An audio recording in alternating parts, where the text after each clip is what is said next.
आज मैं आपको प्रश्नावली 1.3 के कुछ इंपॉर्टेंट सवाल बता रहा हूँ। देखिए, जो प्रश्न नंबर 2 है हमारा, क्या लिखा है इसमें, सिद्ध कीजिए कि 3 + 2√5 एक अपरिमेय संख्या है। ठीक है, हमको अपरिमेय संख्या सिद्ध करना है। तो देखिए हम क्या करते हैं, सबसे पहले इसको हमको मानना पड़ेगा कि यह एक परिमेय संख्या है। तो क्या करते हैं, माना कि 3 + 2√5 एक परिमेय संख्या है। ठीक है, तो क्या हो जाएगा, 3 + 2√5 = a/b। अब क्या होगा, जहाँ पर a तथा b पूर्णांक है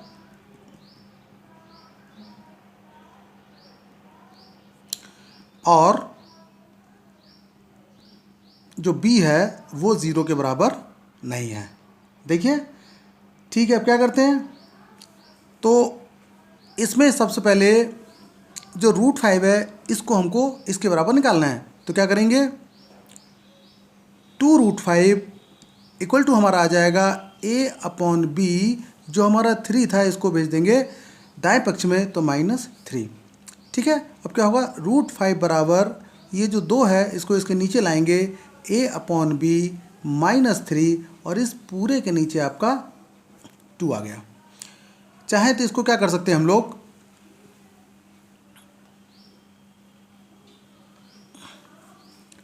लघुत्तम ले लीजिए इसका। तो क्या हो जाएगा, a/implies that a/2b -3/2। इसका एलसीएम लेंगे तो 2b एलसीएम आ जाएगा, तो आ गया a -3b। ठीक है, अब आप जानते हैं कि चूंकि हमने a/b जो हमारा है, जिसमें a और b क्या है, पूर्णांक है। देखिए, अब चूंकि a तथा b पूर्णांक है और 2 तथा 3 भी पूर्णांक है। देखिए, इसमें क्या है, हमारे पास a दिया है, 3 भी दिया है और 2 भी दिया है। तो a, b और 2 और 3 जो हमारा पूर्णांक है। ठीक है, तो जब हमारे पास सब पूर्णांक है तो फिर क्या होता है, वो संख्या हमारी परिमेय होती है। इसलिए ये जो संख्या हमारी है ये किसके बराबर है, √5 के बराबर है। तो हमारी a -3b/2b क्या हो जाएगा, एक परिमेय संख्या है, संख्या होगी। परंतु ये बराबर किसके हैं, √5 के। परंतु √5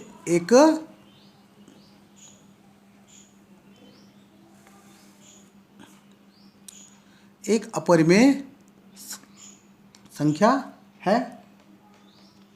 इससे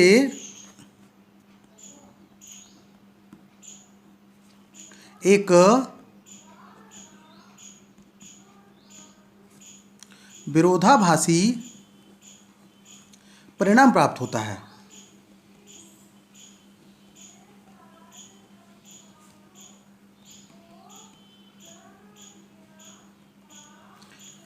इसलिए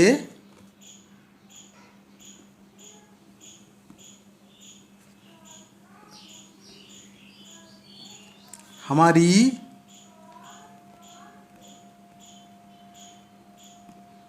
परिकल्पना असत्य है।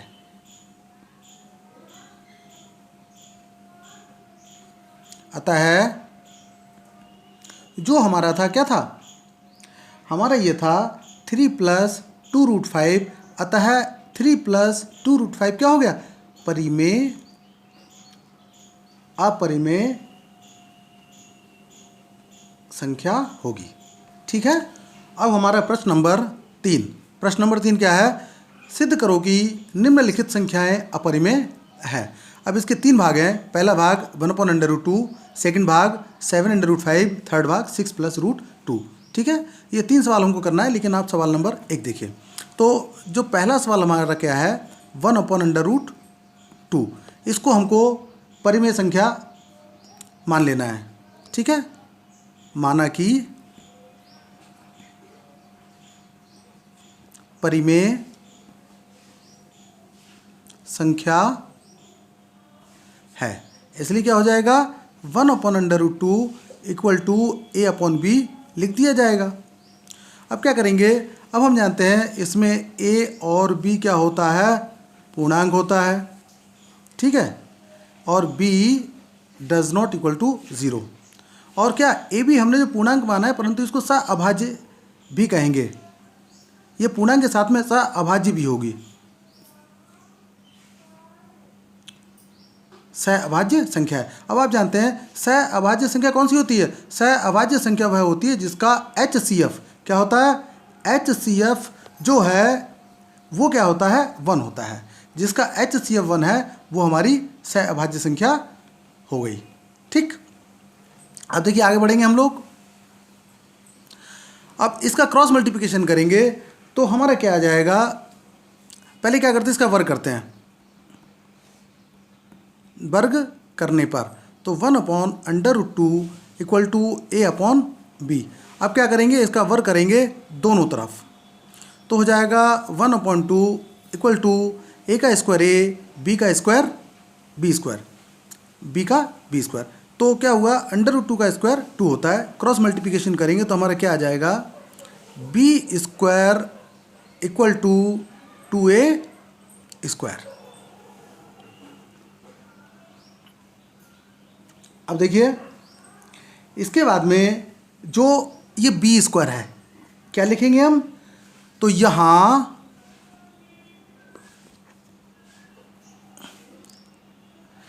b स्क्वायर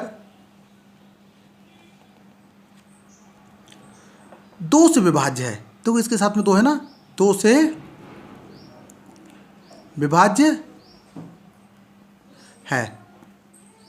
अतः जो b है, b भी 2 से विभाज्य होगा, भी लिख दीजिए, भी 2 से विभाज्य होगा।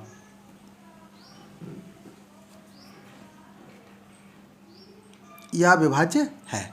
ठीक है, अब क्या करेंगे, देखिए अब पुनः हमको कुछ ना कुछ मानना पड़ेगा। पुनः क्या मानेंगे, इसको समीकरण 1 मान लीजिए। अब हम क्या करते हैं, पुनः क्या करते हैं, b बराबर 2c मान लेते हैं, माना। अब क्या करेंगे, ये जो समीकरण 1 है इसमें b का मान रख देंगे, तो b स्क्वायर बराबर 2a स्क्वायर। अब b का मान इसमें रखेंगे, b का मान क्या है, 2c, तो 2c का whole square equal to 2a square. ठीक है, b जो था 2c के बराबर था, तो b के स्थान पर 2c लिखा है, इसका होल स्क्वायर कर दिया, बराबर 2a स्क्वायर हमारा जैसा था वैसे ही है, तो हो जाएगा 4c square equal to 2a square. अब क्या करेंगे, देखिए अब हम a को 2 दूनी 4 ही हमारा कट गया, तो क्या हो जाएगा, c स्क्वायर बराबर a स्क्वायर अपॉन 2। ठीक है, c स्क्वायर बराबर a स्क्वायर अपॉन 2 हो गया है। अब इसको समीकरण नंबर 2 मान लिया जाएगा। अब जानते हैं, अब इसमें क्या है, a स्क्वायर, तो a स्क्वायर 2 से विभाजित है, इसलिए अतः a जो है, a भी 2 से विभाज्य है। ठीक है, ये हमारा हो गया। अब आप जानते हैं कि अब हम समीकरण 1 और 2 दोनों को लेंगे। ठीक है, अब समीकरण 1 तथा 2 से, समीकरण 1 तथा 2 से क्या है, हम पाते हैं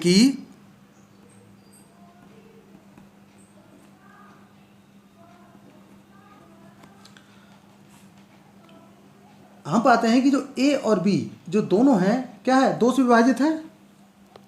a तथा b 2 से विभाजित है,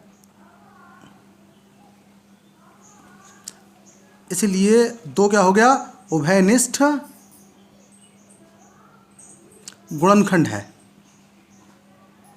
गुणनखंड है। ठीक है, तो इसका मतलब क्या हुआ कि अगर 2 से ए भी विभाजित है और बी भी विभाजित है, इसका मतलब 2 उभयनिष्ठ गुणनखंड है। लेकिन मैं आपको बता चुका हूं कि अगर सअभाज्य संख्या हो तो उसका HCF 1 होता है। ठीक है, अगर 1 है तो फिर ये हमारा कथन गलत है। इसलिए हमारी परिकल्पना गलत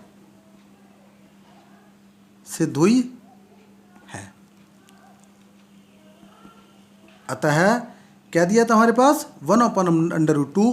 हमने कल परिकल्पना क्या की थी? हमने परिकल्पना ये की थी कि 1/√, क्या है, एक परिमेय संख्या, ये हमने माना था। अब परंतु चूंकि क्या हुआ कि ए और बी दोनों 2 से विभाजित है, जबकि सअभाज्य संख्या जो होती है वो क्या है, वो सिर्फ 1 से विभाज्य होती, क्योंकि उसका HCF 1 होता है। अतः 1/√2 एक अपरिमेय संख्या है। यही हमको सिद्ध करना था।